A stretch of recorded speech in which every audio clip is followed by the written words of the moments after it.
Hey there, Springbok fans. Let's talk about the buzz surrounding the Springboks' bold 7-1 bench split tactic in the Rugby World Cup. Ireland's head coach, Andy Farrell, had some interesting things to say about it. He even joked about a drastic response. I did pose the question to our forwards coaches as to whether we should go with 7 backs and 1 forward, but they weren't up for that.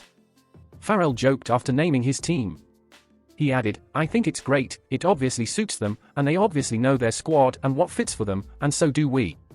I think it shows they know exactly where they want to go with their game plan, and we do the same with the subs we pick as well.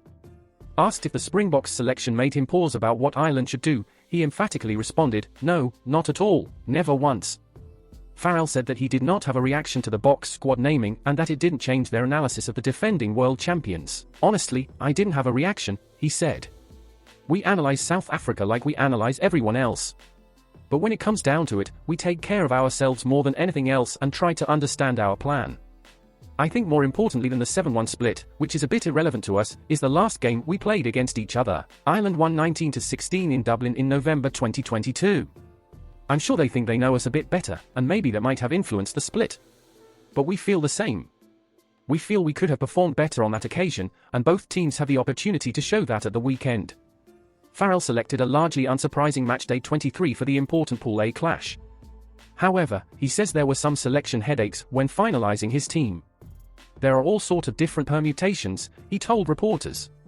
Even with a 5-3 split, you can't cover everything. But you need to be adaptable, which is something we have worked hard at with our planning over the last few years. I suppose they have done exactly the same with the 7-1 split. I love it, I respect it.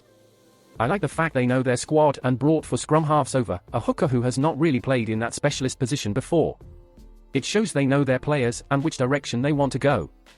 Hopefully, they think the same about us as well.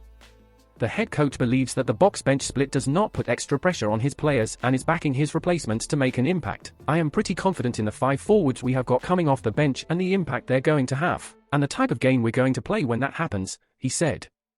It doesn't have any bearing as far as that's concerned. We've been able to analyze them with the 7-1 split, and not that much changes. Obviously, they are fresh, and they got dominance set-piece-wise in that game, a warm-up test against New Zealand, but we would back our players to do the same. What did you think of the Ireland coach's opinion? Share your insights below. Don't forget to like and subscribe to Springboks News for the latest rugby news and exciting updates.